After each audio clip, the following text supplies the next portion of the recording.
성경 함께 찾아서 읽겠습니다. 신약 성경 데살로니가 후서 2장입니다. 죄송합니다. 데살로니가 후서 2장 13절부터 마지막 17절까지 말씀입니다.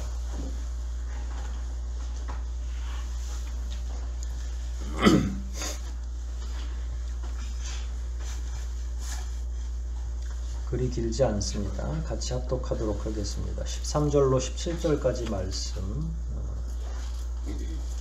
온전히 뜻을 다 이해하지는 못해도 뜻을 생각하면서 함께 읽겠습니다. 13절부터 읽기를 시작합니다. 주의 사랑하시는 형제들아, 우리가 항상 너희를 위하여 마땅히 하나님께 감사할 것은 하나님이 처음부터 너희를 택하사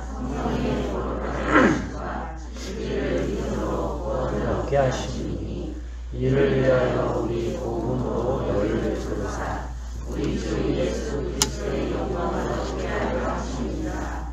이러므로 형제들아, 복되에 서서 얼마나 우리 간절로 가르침을 받는 이런 것을 지키라.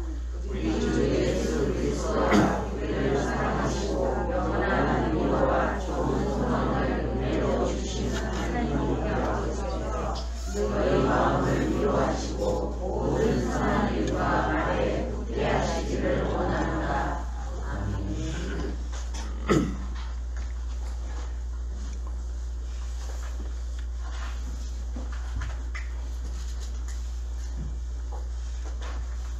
2장 앞부분의 내용을 기억하고 계십니까? 기억 안 하시더라도 눈으로 지난주 본문 9절, 10절, 11절, 12절 이렇게 보면 어떤 내용인지 금방 알아채실 거고, 아마 지난 설교가 기억이 나실 것 같은데 어떤 내용이었을까요? 2장 전체 앞부분의 내용도 괜찮고 지난주 내용도 괜찮고요. 네. 그리고 심판이 있을 거다. 이렇게 악한 자들에 대한 심판이 12절까지 쫙 펼쳐졌죠. 사실 편지나 글을 쓸 때에는 가능하면 자기가 쓰고자 하는 내용 하나가 한 본문 안에 이렇게 들어가기를 이렇게 주의 깊게 쓰도록 되어 있죠.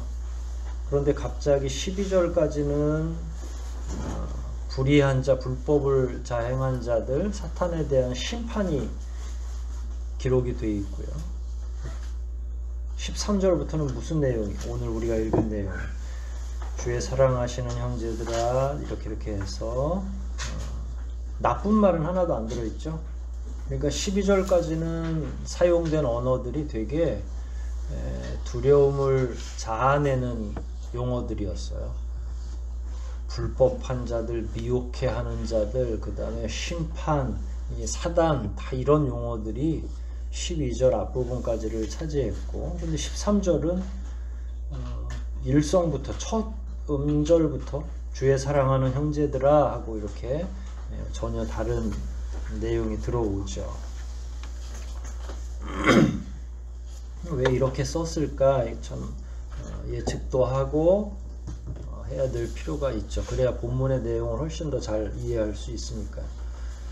방금 말씀드린 것처럼 2장 앞부분에 나오는 내용들, 12절까지 나오는 내용들을 요약해보면 미혹하는 자들이나 불의한 자들, 불법을 자행했던 자들, 사탄의 사주를 받는 모든 자들에 대한 하나님의 진노가 있을 것이다. 그리고 그 심판은 절대로 피할 길이 없다. 이미 그쪽에 가 있는 자들은 심판이 시작되어 있기 때문에 지난 본문에서 약간 미묘했던 부분, 하나님이 그들을 방치하시는 것 같은 그런 본문도 있었는데, 그건 이미 심판이 시작됐기 때문에, 심판이 시작되면 자리를 바꿀 수 없죠. 경기가 시작되면 줄을 잘 서고 있다가 호루라기를 딱 불면 줄을 변경 못 하잖아요. 그러니까 그런 거하고 비슷해요. 패망의 족속들은 심판이 시작되는 순간에 더 이상 회개할 수도 없고, 회개한다고 거짓으로 이야기해도 자리를 바꿀 수가 없죠. 구원을 못 받아요. 근데 사실 이런 내용들을 12절까지 쭉 읽으면 신자들에게는, 신자들 입장에서도 아무리 우리가 구원받고 영원한 나라에 갈 것을 확신하지만 끊임없이 계속 하나님이 심판이 있을 거다라는 설교를 여러분들도 계속 옆에서 듣고 있다 그러면 마음이 편하겠어요? 불안하겠어요? 예, 불안하죠. 제가 몇 주 전에도 한번 예를 들었고, 그 92년도에 다미선교회 이장님 목사가 휴거한다고 했을 때, 다 하늘로 올라가버리, 자기네만 올라가겠다고 했을 때, 저도 그때 어린 시절인데, 대학교 92년이니까 4학년이었던 것 같아요. 저길 가야 되나? 네, 왜냐면 농담 반 진담 반이에요. 왜냐면 그 사람들만 구원받는다고 하니까 저러다가 저게 진짜고 여기 우리 다 남겨지면 어쩌지? 뭐 별난 생각이 다 드는 거죠. 여러분 요한계시록을 여러분들이 두려워하는 까닭은 뭐죠? 우리는 다 이미 구원받았잖아요. 구원받았는데 뭐 다 마지막에 최후의 심판이 있어도 두려울 거 없잖아요. 근데 두려울 거 없다고 얘기하지만 읽을 때나 이럴 때 보면 마음이 두렵죠. 사실은 옆에서 막 심판받고 그러는데 안 두려울 배포 있는 사람이 그 몇 명이나 되겠어요. 조금 다른 이야기가 되겠지만 저희 할머님이에요. 그 권사님이셨고, 근데 이제 연세가 들어가면서 그 죽음에 대해서 굉장히 두려워하시더라고요. 죽음이 이렇게 자꾸 다가오고 하시니까 그게 역력하게 눈에 보여요. 그래서 갈 때마다 확신을 갖게 해달라고 이렇게 귀에다 대고 기도도 해드리고 하는데, 속으로 저는 그때는 조금 제가 지금보다는 좀 팔팔할 때였어요. 그러니까 어렸던 거죠. 그걸 이해를 못하고, 권사님으로 사신 세월이 얼마나 되는데 왜 죽음 자체에 대해서 무서워하고 두려워할까? 더군다나 그리스도인이라면 천국에 대한 확신이 있을 텐데 라고 생각을 했는데, 요즘 이렇게 생각을 해보면 확신이 없어서 두려워하는 게 아니라 우리가 처음 가보는 길이잖아요. 그 길은 제가 이어령 선생 얘기도 했지만 누가 죽음을 적극적으로 환대하고 맞아들일 수 있겠어요. 그런데다가 건강할 때 하나님이 잠자는데 쓱 데려가시면 참 은혜지만 우리 주변에 아파서 너무 고통스럽게 신음하다가 돌아가시는 분들도 너무 보니까 어떤 걱정이 들어요. 저렇게 되면 안 되는데 라는 고민도 되고 걱정도 되고, 그러니까 우리가 믿음이 없어서 죽음을 두려워하는 게 아니라 믿지만 실제로 그런 길에 대해서는 우리가 익숙하지 않은 거예요. 그러니까 그걸 막 신앙이 없는 걸로 치부하거나 믿음 가지라고 막 윽박지를 필요는 없고 그냥 누구에게나 다 자연스러운 과정이다. 그러면서 죽음을 맞이하게 돼 있는 거지. 그거를 어금니 꽉 깨물고 아닌 척할 필요는 없는데 라는 생각이 들더라고요. 다시 본문으로 돌아와서 하나님의 심판이라고 하는 건 믿는 자들에게는 복된 일이죠. 천국에 가고 영원한 생명으로 들어가니까. 근데 그게 말씀드린 것처럼 죽음처럼 잠자다가 쓱 하나님이 우리를 승천시키시면 참 감사한데, 만일 주변에서 이제 그게 전천년이든 뭐 후천년이든 천년의 고난의 시간들이 있을 때 신자들이 그걸, 어떤 사람들은 한 번에 들림을 받아 올라가겠지만 남겨진 자들이 있다고 그러거든요. 그럼 그런 사람들이 그걸 보는 입장은 어떻겠어요? 그거 되게 두려운 일이거든요, 사실. 그러니까 사실은 이 세상에 여러 종류가 있어서 심판을 제외해 놓고는 믿는 우리들 입장에서 때로는 믿지 않는 사람들이 빨리 하나님의 심판을 받았으면 좋겠어 라고 이야기하지만, 그 심판이 내 옆에서 막 펑펑 터지고 막 이렇게 일어난다고 그러면 믿는 자들도 여전히 두렵고 공포가 있겠죠. 아무리 담대하고 마음에 하나님에 대한 신뢰가 차고 넘친다 하더라도. 근데 그건 신앙이 없는 거하고는 다른 문제라는 거예요. 그러니까 그런 건 어떻게 보면 우리가 본성상 죄로 말미암아 갖게 되는 두려움에 속해 있는 거죠. 심판의 시대라고 해서 신자들이라고 믿음이 있고 천국에 간다고 해서 즐거운 일은 아니죠. 구원은 확실합니다. 하지만 그럼에도 불구하고 악인에 대한 심판의 현장은 신자들에게도 매우 두려운 거죠. 그래서 오늘 본문의 구조는 그런 입장에서 이해하시면 돼요. 바울이 좀 특별한 방식으로 대조해서 설명을 하고 있는 거죠. 앞에서는 악한 자들에 대한 심판을 이야기하지만 오늘 우리가 읽은 이 13절부터의 본문은 바울이 연약한 신자들을 안심할 수 있도록, 앞에서 심판의 폭탄이 막 펑펑 터지고 있지만 그래도 누군가 안심시켜줘야 되잖아요. 전쟁터에서는 부모들이 자녀들을 이렇게 꼭 안아주는 것처럼 바울이 성도들을 향해서 그런 방식으로 글을 쓰고 있는 거죠. 왜 이렇게 글을 썼을까? 당연히 안심시킨다고 말씀을 드렸죠. 이 편지를 누가 받았죠? 처음에 제일 먼저 받은 사람들이 부산에 있는 분들이 받은 건가요? 아니죠. 네, 데살로니가에 있는 교우들. 데살로니가에 있는 교우들은 아주 어려운 문제를 낼게요. 신앙이 깊었을까요? 오래됐을까요? 아니면 믿은 지 얼마 안 되는 대부분이 초신자일까요? 어떻게 그걸 또 다 아셨네요. 네. 데살로니가 교회뿐만 아니라 당시에 바울이 전도했던 대부분의 소아시아 전체의 교우들은 깊은 신심을 즉각적으로 갖는 사람들이 있었어요. 사실은 예수 그리스도를 만나자마자 목숨 걸 수 있는 정도의 사람들이 그 당시의 기록들을 보면 있었더라고요. 대부분이 그게 누구냐면 예수님의 제자들과 제자들의 또 직계 제자들이 있거든요. 한 3대 정도 떨어져. 그런 분들은 그냥 예수님 말씀 받아들이고 나는 죽겠노라 이렇게 가는 분들이 있어요. 근데 그런 분들은 대부분 순회 선교사로 일하고, 그렇지 않은 각 지역에 있는 우리같이 평범한 가정을 이루고 있는 대부분의 사람들은 믿음이 어땠겠어요? 받아들인 다음에 여러분들이 다음 날부터 막 할렐루야 부르고 다니신 거예요? 그렇지 않죠. 처음엔 긴가민가도 하고 불신의 과정도 있고 막 엎치락 뒤치락 나왔다 말았다 은혜 받았다 막 다 깨트려 먹었다가, 근데 이 당시에도 사실은 우리 정도는 아니더라도 그렇게 깊이 있게 빠른 시간 안에 믿음의 깊이 안으로 들어갔으리라고는 생각하기가 조금 어렵죠. 그러면 대부분이 초신자예요. 초신자에게 맨날 바울이 한다는 소리가 심판이 있을 것이다, 화 있을진저 이러면 어떻게 들리겠어요? 이게 믿으라는 건지 말라는 건지, 믿어도 두렵고 안 믿으면 더 무섭고. 초신자들에게도, 그리고 심지어 저도 사실 고민을 해봤어요. 만약에 지금 이 시대에 심판의 불이 떨어지면 나는 안 두려울까? 저도 두려울 것 같아요. 그러니까 나를 향한 심판은 아니니까 그것에 대한 신뢰와 안심은 있지만, 옆에서 뭔가가 큰 문제가, 영적인 막 비상식적인 일들이 일어나고 막 이런다면 얼마나 두렵겠어요. 신앙이 있다고 해도 두려운데, 데살로니가와 이 편지를 앞으로 받게 될 소아시아의 대부분의 교우들은 초신자였고 그 현장이 두려운 거죠. 아무리 믿음이 강하고 의지가 강해도 심판의 현장은 늘 두렵죠. 여러분, 믿는 자들도 심판대 앞에 선다는 건 몇 번 말씀을 드렸죠. 의의 심판으로.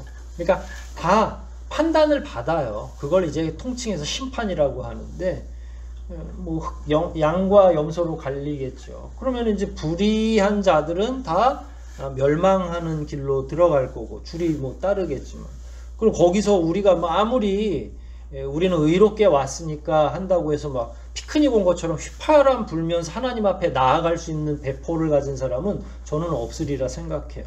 그 앞에서 하나님이 이렇게 안아주시기 전에는, 그리스도께서 우리를 환대하기 전까지는 어떻겠어요? 우리도 조마조마하겠죠. 상상컨대 그렇다는 이야기입니다. 이야기를 듣는 것만으로도 참 힘들고 두렵고, 그런데다가 시대적으로도 바울이 이 이야기를 했을 때는 진짜 종말이 올 것처럼, 멀지 않아 종말이 올 것처럼 그 두려운 일들이 자꾸 벌어지고 있고 환난과 핍박도 막 같이 겸해 있으니까 얼마나 분위기가 안 좋았겠어요. 그래서 바울은 전할 건 전해야 되니까 심판에 대해서 명확히 전하고, 그 다음에 이제 하나님의 은혜와 보호하심을 기록하는 거죠. 성도들을 향해서는 하나님이 그렇게 하지 않아. 그래서 앞부분에서는 다 험악한 용어들을 썼지만 13절부터는 다 자비의 용어들을 쓰죠. 13절 초반 다시 볼게요. 이런 배경을 가지고요. 뭐라고 불러요? 형제들을? 주의 사랑하시는 형제들아. 네. 근데 12절을 다시 볼게요. 불의를 좋아하는 모든 자로 심판을 받게 하시려 하심이니라. 앞에는 불의한 자들을 향해서 강력하게 더도 말고 더할 것도 없이 심판이라고 딱 호칭을 붙였는데 여기 13절에 와서는 사랑하는 형제들아. 근데 누가 사랑해 준다고요? 주님께서 사랑하시는 형제들아. 13절에서 곧바로 따뜻한 언어가 시작된 거죠. 13절 다시 한번 읽어보십시오. 눈으로. 거기 어떤 내용으로 안심시키고 있는지. 위에서는 심판이라고 했지만 여기서는 뭐예요? 맨 마지막에 뭘 얻어요? 구원을 얻게 하십니다. 이거 완전 대조되는 용어거든요. 그러니까 악한 자들에게는 심판이, 그리고 13절에서 하나님이 갑자기 구원하신 것도 아니고 본문에 처음부터 너희를 택하사 성령의 거룩하게 하심과 진리를 믿음으로 결과적으로 구원을 얻게 하신다. 참 배려가 들어가 있는 언어죠. 그러니까 조금 쉽게 설명할 수도 있고 그냥 하나님은 그래도 너희를 용서하시고 사랑하셨어 이렇게 간단하게 표현할 수 있지만 하나님에 대한 부분, 그리고 하나님이 어떤 뜻을 가지고 계신지, 그리고 언제부터 우리가 구원을 받은 건지, 무엇으로 구원을 얻는 건지에 대한 자세한 설명이 그 가운데 포함되어 있는 거예요. 하나님께 감사할 일이죠. 하나님은 거기 나와 있는 내용이 예정까지 다 돼 있죠. 하나님이 처음부터 너희를 택했다. 이건 예정이라고 해요. 하나님이 태중에, 이미 복중에 짓기도 전에 우리를 전부 다 구원하시기로 작정하신 거죠. 예정하시고 그것을 다 이루셨음에 감사한 거예요. 그래서 12절과 13절 그 앞부분과 이 뒷부분은 악한 자는 심판으로, 그렇지만 하나님을 아는 신자들은 전부 다 구원의 은혜 가운데로 들어가게 된다는 극명한 대조를 보이고, 신자들에게는 그동안 이야기했던 그 불안한 멸망과 심판에 대한 용어 대신에 따뜻하고 위로하고 안심시켜주는 용어들로 새롭게 시작을 하는 거죠. 그럼 구원은 어찌 이루셨나요? 13절의 내용이 나옵니다. 하나님께 감사할 것은 하나님이 처음부터 너희를 택하셨죠. 그 다음에 이제 나오는 두 가지가 구원하는 방식인 거죠. 무엇과 무엇으로 구원 얻게 하셨어요? 성령의 거룩하게 하심 하나, 그 다음에 진리를 믿음으로 말입니다. 이 둘은 구원의 필수 조건이겠죠. 성령이 함께하지 않으시면 구원이 가능해요? 여러분, 성령이 여러분들을 인쳐주시고 구원받도록 인도하시지 않았으면 여러분의 의지로는 올 수가 없어요.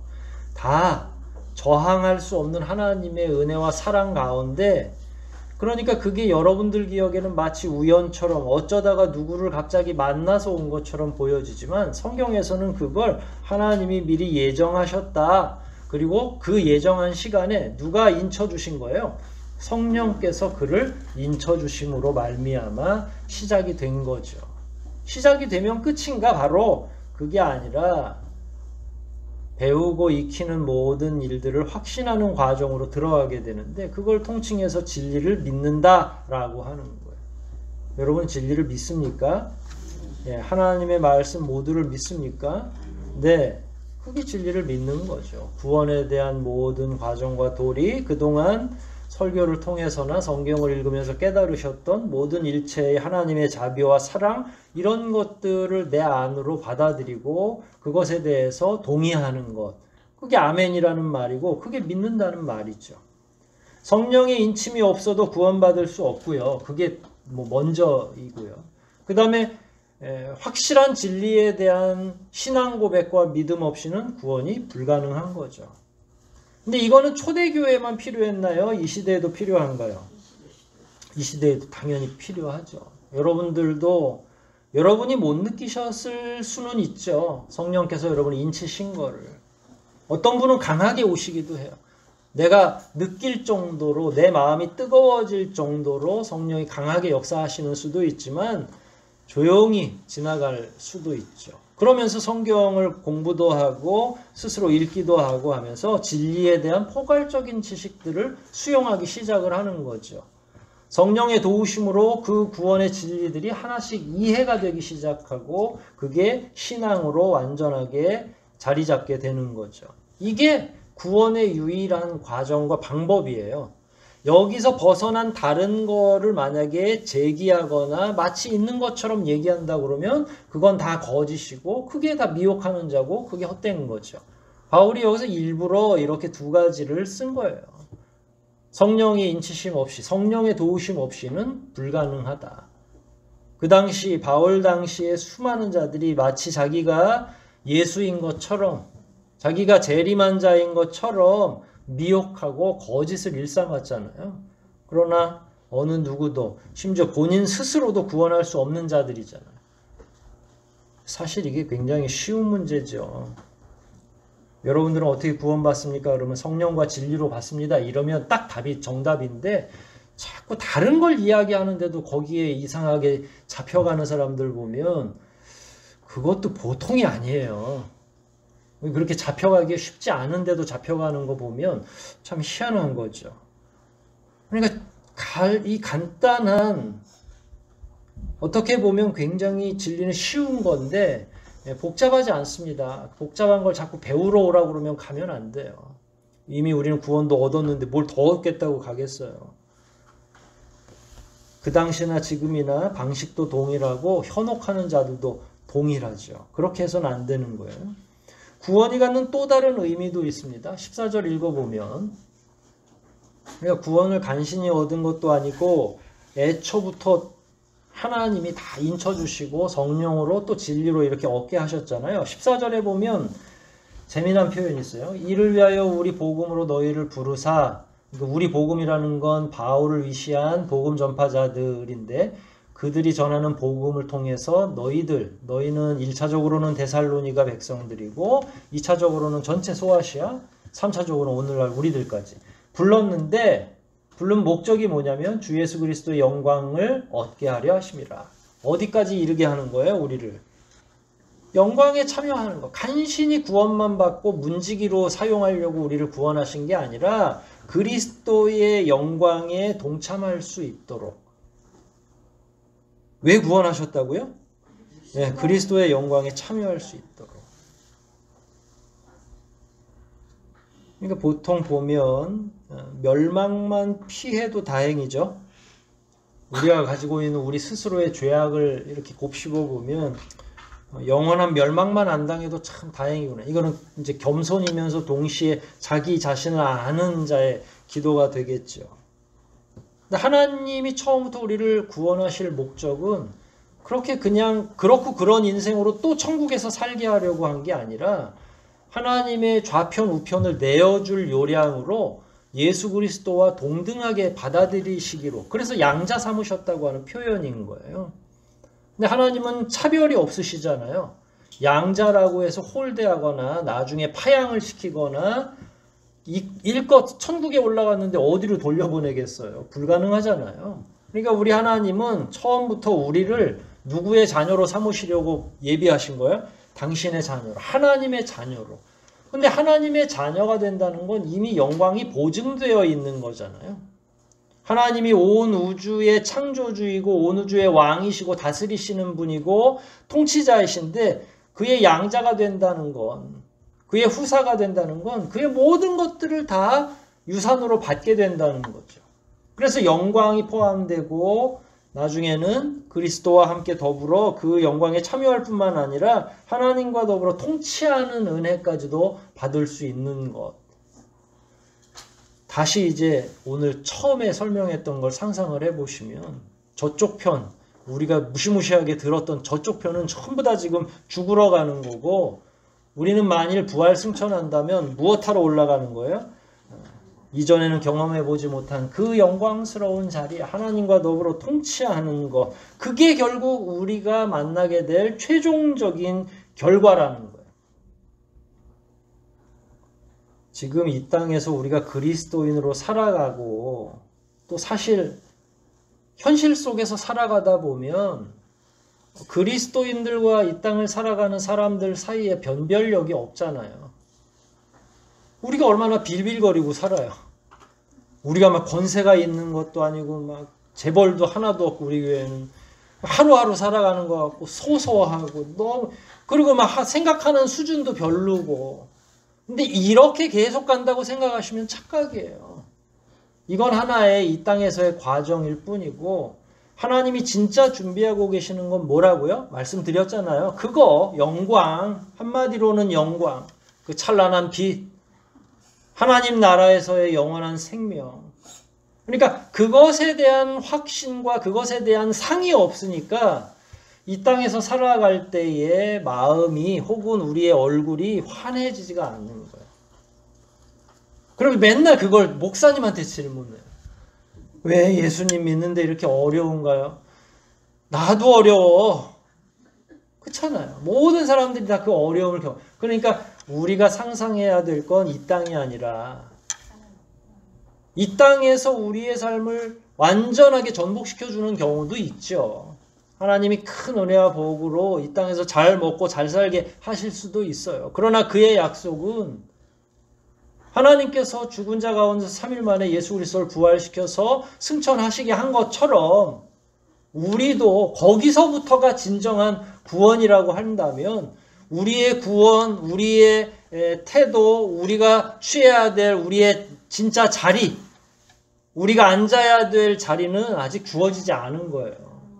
그래서 어떨 때 보면 이 땅에서 살아가는 게 예수 믿어도 참 구차할 때가 있고 예수 믿어도 너무 연약하고 예수 믿고 사는 것도 너무 번잡스러울 때가 있고 잘 된다고 해서 사는 것 같은데 잘 된다고 해서 예수 믿는데 잘 되는 것 같지 않고 그러나 눈을 거기에서 거두셔야 되죠.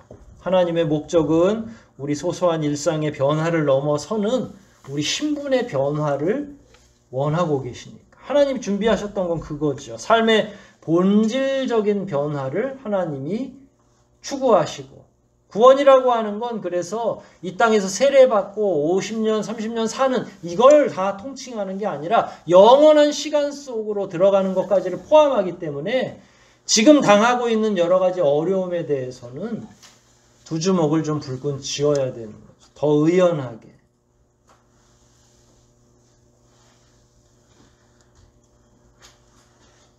앞부분과 지금 우리가 앞으로 경험하게 될 하나님의 예비하심을 생각해 보면 자칫 우리도 멸망받을 수 있는 그런 자였는데 하나님께서 최고의 사랑으로 최고의 상태로 옮겨주셨죠. 그리고 나서 하나님의 계획은 우리를 천국으로 인도하시는 거예요. 여러분 천국에서의 삶은 어디서부터 시작되나요?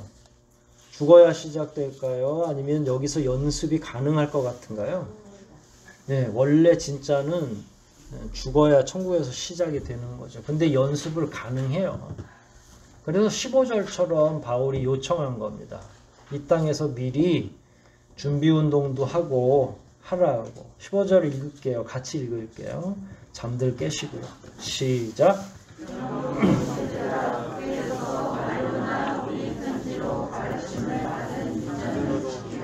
네. 만약에 천국에서만 되고 이 땅에서는 별로 중요하지 않다면 15절이 빠졌거나 얘들아 그냥 일단 버텨라. 죽고 나서 시작이니까 죽을 때까지 일단 버티기만 해도 된다 이렇게 썼을 텐데 여기서는 긍정적으로 능동적인 행동을 요구하고 있잖아요. 뭔 요구했죠? 일단 굳게 서야 되죠. 조금 전에 말씀드렸잖아요. 우리의 삶의 형편을 되돌아보면 낭망하고 좌절하게 되고 믿는 게 뭐가 이렇게 우리에게 중요하다고 믿으면 좀 더 잘 된다고 생각했는데 나나 믿지 않는 사람이나 혹은 때로는 믿지 않는 사람이 더 잘 되는 것처럼 등등 이런 잡다한 생각 그리고 넘어서 주변에서 이제 심판받아서 고꾸라질 많은 영혼들을 보면서 굳게 서야 될 이유가 여러 가지가 있는 거거든요. 자기의 일상들을 보면서도 굳게 서야 될 뿐만 아니라 심판대 앞에 쓰러져가는 악한 자들의 그 멸망을 보면서도 또 담대하게 서 있어야 되잖아요. 그걸 통칭해서 굳게 서라고 한 말이에요. 그럼 굳게 서 있기만 하면 돼요?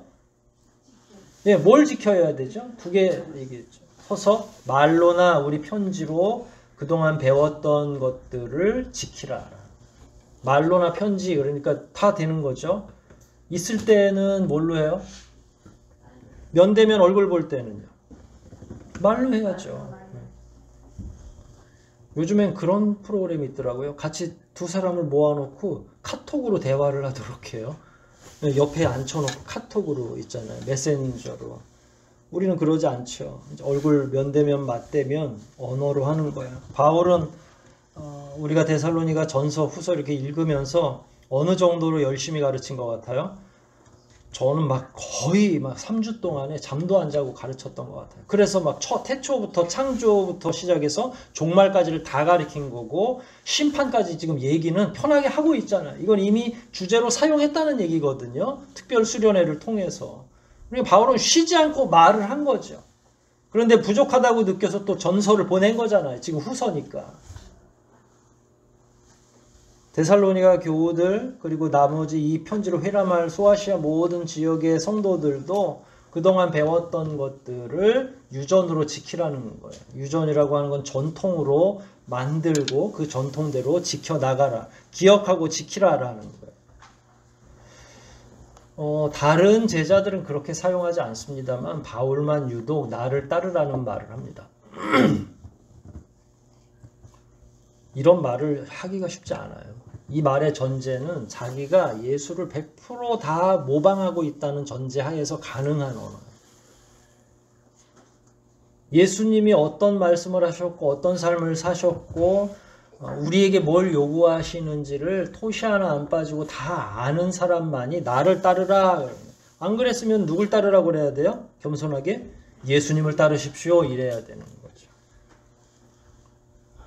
그래서 저도 요즘에 설교하시는 분들의 설교를 들어보니까 나를 따르라고 하는 분 하나도 안 계시더라고요. 다 예수님 따르라고 표현하죠. 이게 우스갯소리처럼 보여지지만 불행한 거죠. 왜냐하면 제자도라고 하는 건 나를 따르라가 계속 시대를 지나도 똑같이, 왜냐하면 이미타치오 하기 때문에 그대로 모방하는 게 제자도이기 때문에 예수님의 12제자가 누구를 모방해야 되는 거예요? 그대로 누구 본을 받아요? 예수님을. 그래서 나를 따르라고 할 수 있는 거예요. 왜냐하면 자기를 따르면 누굴 모방하고 있는 것이기 때문에 예수를 모방하는 거니까. 그래서 바울은 늘 자신 있게 이 얘기를 한 거예요. 이 사람이 되지 못한 사람이 아니라. 참 대단하죠. 이런 말 한마디 한마디가. 그래서 아까 말씀드린 것처럼 천국에서의 삶은 이 땅에서 연습이 시작된다라는 거예요. 그게 15절에 나와 있는 것처럼 거룩하고 경건하게 삶을 실천하는 것. 이건 연습이죠. 충분히. 이게 전부는 아니에요. 여기다가 막 목숨까지 걸고 그럴 수도 있죠. 시대와 자기가 처한 현실에 따라서 목숨 걸 수도 있어요.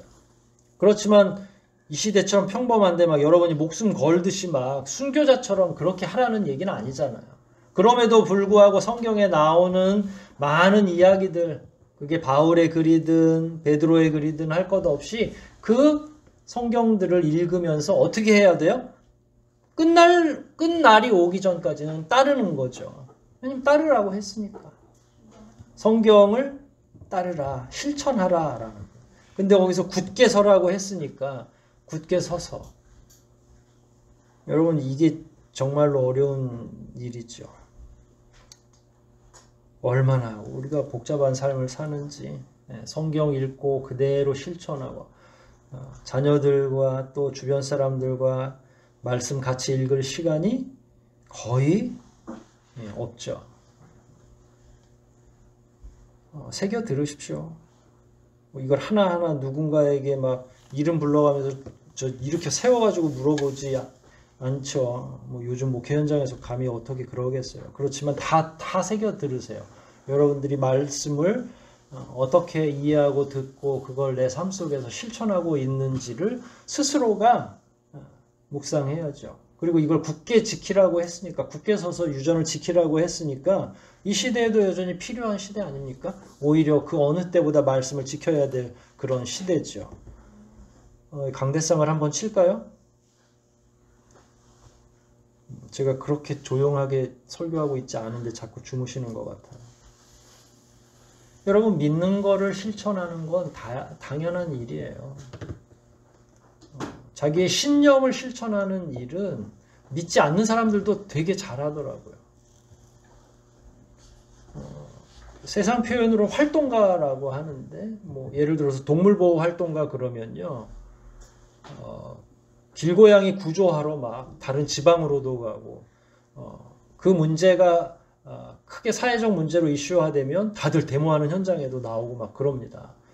자연 보호를 위해서도, 환경을 지키는 일에도 사람들이 요즘에 양팔 걷어붙이고 막 자기의 목소리를 주장하죠. 저는 좋은 일이라고 생각을 해요. 대신에 믿는 일에 대해서 여러분이 양쪽 팔을 좀, 피곤하시면 한쪽 팔이라도 걷어붙여야 뭔가 특단의 행동이 나오지 않겠나. 그게 신념을 행동으로 표현하는 건 당연한 일이고 멋진 일인데, 그리스도인들이 말씀을 신념화하고 그걸 행동으로 표현하는 일에는 되게 주저하고 게으르고 나태한 경우가 상당히 많이 있죠. 그런 부분에서 저는 말씀을 들을 때 여러분이 해소했으면 좋겠어요. 그래, 그럼 나는 요 작은 거라도 하겠어 라고 결심하고 떠나셔야 돼요.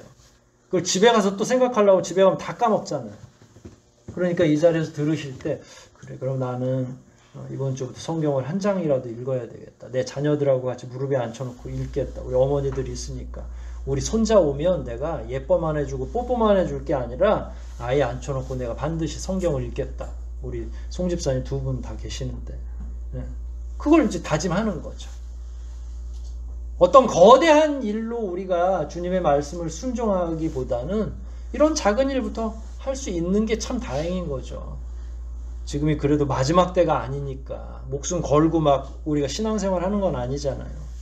듣고 배운 걸 묵상하고 그걸 삶에서 실천하는 것, 그리고 야고보가 이야기했듯이 그 실천이 없는 삶은 죽은 믿음이라고 했으니까, 그럼 지금 우리의 믿음은 지금 그러면 야고보 말대로라면 반쯤 죽은 상태인 거죠. 뭐 심폐소생술을 해야만 하는 거잖아요. 만약에 실천이 없으면 우리가 들었던 그동안 성경의 말씀들은 하나의 사조고 하나의 이론에 불과한 거죠.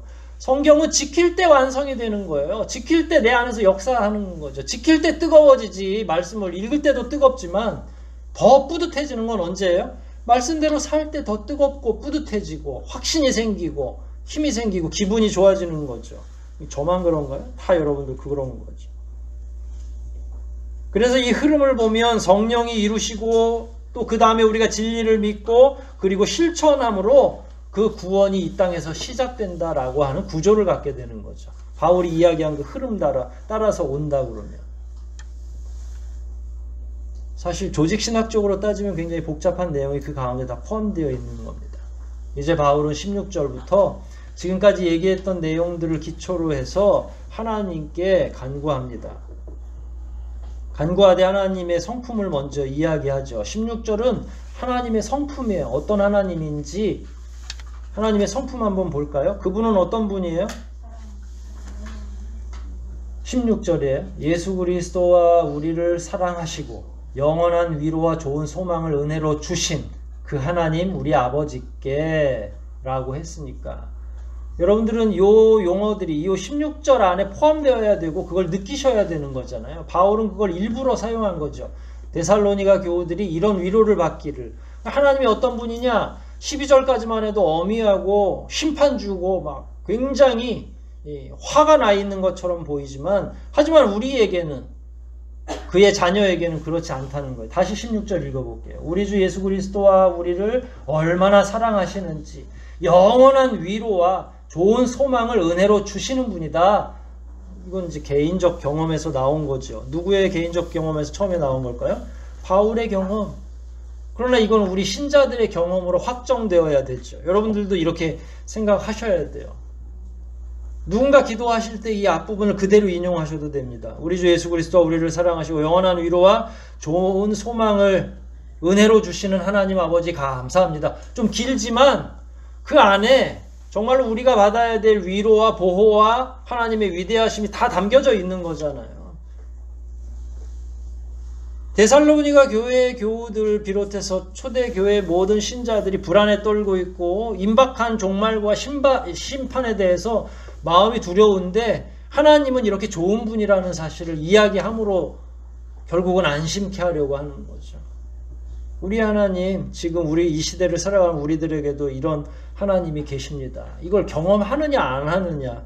바울이 아무려면 경험 안 하고 이거를 그냥 미사 여구를 동원해서 썼을까요? 그렇지 않죠. 분명히 경험했을 거라는, 하나님이 나에게 얼마나 좋은 하나님이신지. 여러분들의 기도 첫머리에 오는 하나님을 형용하는 말씀은 어떤 말씀일까요? 그거 적어보십시오.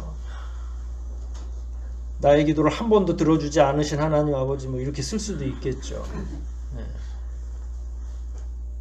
여러분, 이런 바울이 고백한 것처럼 이런 따뜻한 하나님에 대한 신뢰를 바탕으로 기도할 수 있는 거예요. 만약에 이런 경험이 없으시면 경험하게 해달라고 기도하십시오. 이거 굉장히 중요하고 소중한 경험이니까. 이렇게 하고 나서 17절에 간구한 거죠. 누구를 위해서 간구했냐면 너희 마음을 이렇게 한 거니까 바울이 데살로니가 교회 교우들을 향해서 간구한 거예요. 그들을 위해서. 너희 마음을 위로하시고 모든 선한 일과 선한 말에 굳게 하시기를 원하노라. 먼저 뭘 위로한다고요? 마음을. 왜 마음을 위로할까요? 처음부터 말씀드렸잖아요. 마지막 시대를 살아가는 초신자들의 그 두려움이 얼마나 컸겠어요. 그들의 마음을 위로할 수밖에 없죠.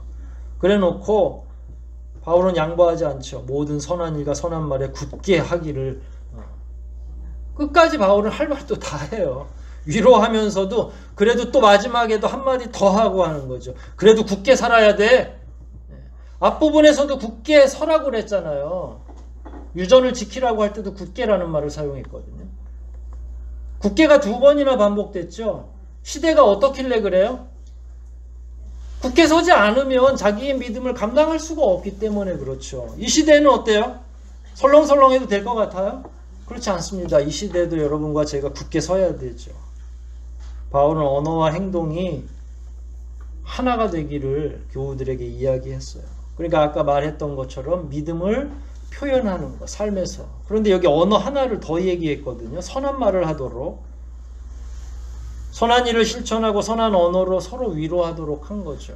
근데 왜 언어를 갑자기 말을 이야기했을까요? 언어는 의식이, 사람들이 미안해 내가 무의식적으로 그랬나 봐 그러는데, 무의식은 뭐가 작용하는 줄 아세요? 평소에 그 사람의 사고가 작용하도록 돼 있어요. 그러니까 무의식도 누구 거예요? 예, 의식이든 무의식이든 그 사람이 평소에 많이 생각하고 많이 읽었고 많이 고민했고 많이 추정하는 것들을 언어로 발설하게 돼 있는 거예요. 무의식 중에 나왔다 하더라도. 그게 어디 뭐 우주에서 떠내려온 말이 아니라. 그러니까 의식이든 무의식이든 언어라고 하는 건 누구를 반영하냐면 정확하게 자기를 반영하는 거예요. 그런데 이 당시에는 어떤 사회였냐면 계급사회였어요. 계급사회의 언어는 평등한 사회의 언어하고 달라요. 평등한 사회의 언어는 예를 들어서 아이고 형제님, 뭐 자매님 뭐 이렇게 이야기하죠. 그리고 뭐 직분을 불러줄 수도 있고요. 다 우리 님자 부르면서 하잖아요. 김 목사 이렇게 부르진 않잖아요, 여러분들이. 진영이가 갑자기 아침에 와서 김 목사 이렇게 하면은 난리 나겠죠. 아무리 평등이지만 그 정도는 아니죠. 근데 서로 존중하잖아요. 그런데 계급이 있을 때는 어때요? 계급이 있는 사회에서 예수님을 믿는 사람들이 같이 있는 거예요. 그리고 때로는 어떤 그리스도인들은 평소에 자기가 높은 지위로 하인들을 부리던, 노예를 가지고 있어 하인들을 부리던, 이럴 때의 언어는 굉장히 강하고 명령조고 상대방을 낮춰 부르는 용어들이죠. 근데 예수를 믿고 보니까 실제로 그 당시 기록들을 보면 부요한 사람들이 이 사람들, 그러니까 자기가 같이 노예로나 혹은 종으로 하인으로 이렇게 데리고 있던 사람들을 자유를 주고 하는데 제일 꺼리끼게 되는 게 교회 가서, 교회에선 다 형제라고 부르라고 했더니 이 형제가 아닌 거예요. 얘는 노예였는데 내가 아무리 그래도 형제라고 하기에는. 그럼 또 상대편은 어떻겠어요?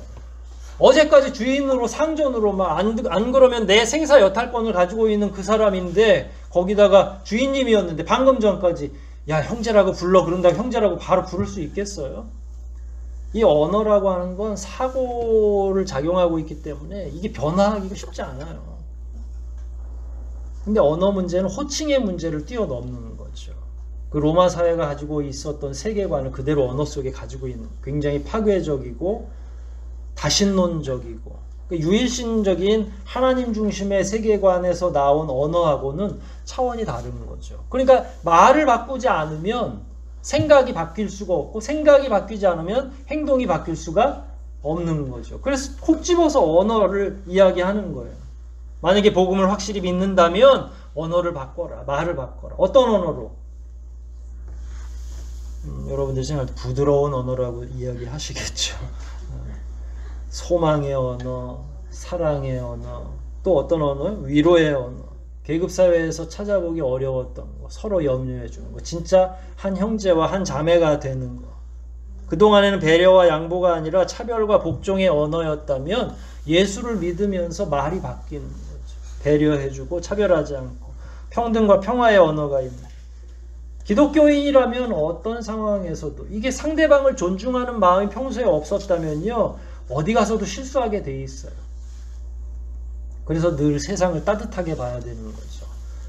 저 사람이 이렇게 하는 이유가 있을 텐데, 그러니까 현실 현장만 보고서 바로 판단하고 빽 하고 소리를 지르는 게 아니라 왜 그랬을까를 자꾸 고민하기 시작할 때 그 상대편에 대한 배려가 있고 언어가 바뀌게 되고 그렇게 되는 거죠. 그게 그리스도인이 해야 될 몫인 거죠. 그러니까 어떻게 보면 이런 용어를 사용한 게 바울이 너무 세심한 걸 얘기하고 있구나 이렇게 생각이 되죠. 왜 안 그렇겠어요? 이제 믿은 지 얼마 안 되는 사람들인데 이제 언어 문제까지도 얘기해 줘야 돼요. 그럼 다른 본문에도 언어 문제 자주 나옵니다. 말을 유순하게 하는 것들. 하나하나가 매우 중요하고 말 한마디도 너무 중요하고 바울은 자기가 키운 양이 흠 없이 자라기를 원했던 거예요. 언어도 행동도. 그래서 매우 세부적인 지침을 주는 거죠. 행동뿐 아니라 언어도 변화하기를 바울이 원하는 거예요. 그래서 저도 가끔 우리 청년들이나 중고생들한테 그런 말 곱게 하라고 이야기하죠. 제일 변하기 어려운 게 뭐예요? 말이에요, 말. 왜냐하면 그동안 생각에 지배를 받고 아무 생각도 없이 생각에 지배를 받지만 아무 생각 없이 막 내뱉었던 그 용어들 말이에요. 얼마나 그걸 변화시키기가 어렵겠어요. 여러분 이 언어를 빗대어서 이렇게 표현할 수도 있죠. 때로는 사람들이 그렇게 이야기합니다. 나는 예수님 믿어. 믿기만 하면 됐지 뭘 그런 거 안 고친다고 천국 못 가겠어? 이렇게 이야기하죠. 네, 뭐 그렇게 생각할 수도 있죠. 하지만 삶이 변하지도 않고 언어나 습관도 그 옛사람 그대로라면 이건 구원받은 자의 모습은 아니잖아요. 어느 날 갑자기 욕하다가 천국에 갈 수도 있죠. 갑자기. 그러나 저는 그렇게 가고 싶진 않아요. 이 땅에서 충분히 우리가 훈련받고 변화할 수 있는 게 가능한데도 그걸 끊임없이 거절하거나 자기의 삶을 변화시키지 않으려고 한다면 그건 성숙한 그리스도인은 아니죠.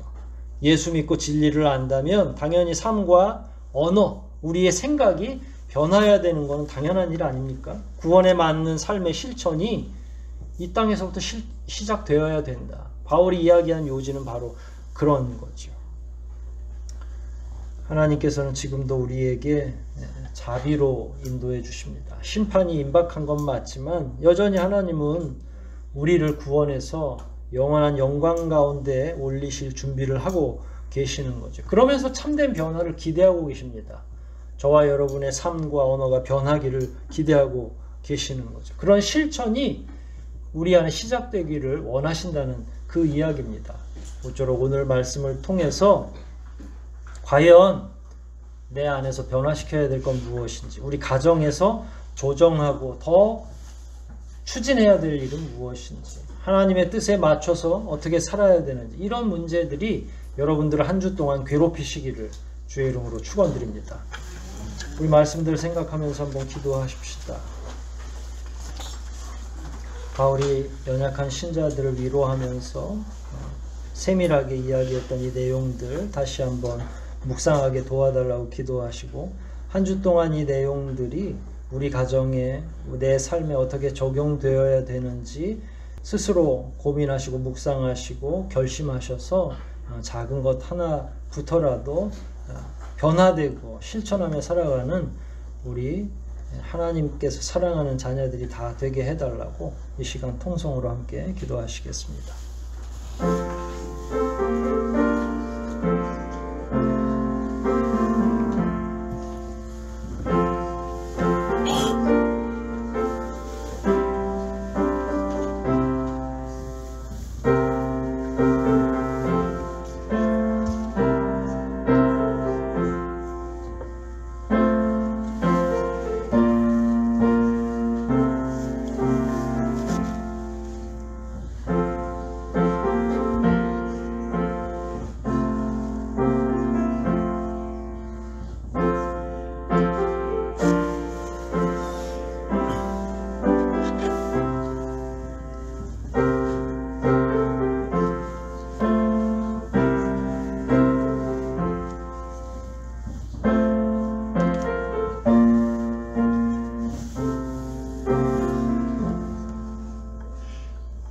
하나님 아버지 감사합니다.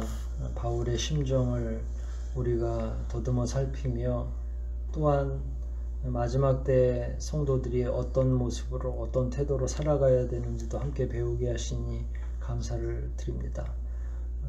바울은 우리에게 굳게 서라고 요청하고 있고, 바울이 말로나 편지로나 전했던 그 내용들을 깊이 묵상하고 지키라고 요청하고 있습니다.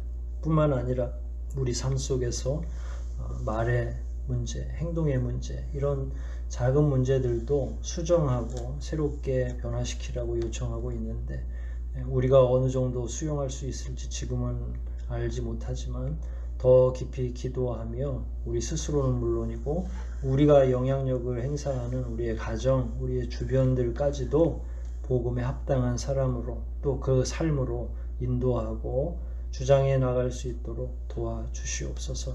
지금은 하찮아 보이고 연약해 보이지만 하나님께서 원하시는 것이 바로 이런 기초적인 것들을 바르게 실천하는 것임을 저희가 확신합니다. 저희 가운데 새로운 변화가 일어날 수 있도록 지혜와 명철을 허락해 주시고 이런 것들을 잘 추진해 나갈 수 있도록 가정마다 은혜와 복으로 함께하여 주시옵소서. 모든 것 주님께 의탁하오며 우리를 구원하신 예수 그리스도 이름 받들어 감사하며 기도하옵나이다. 아멘.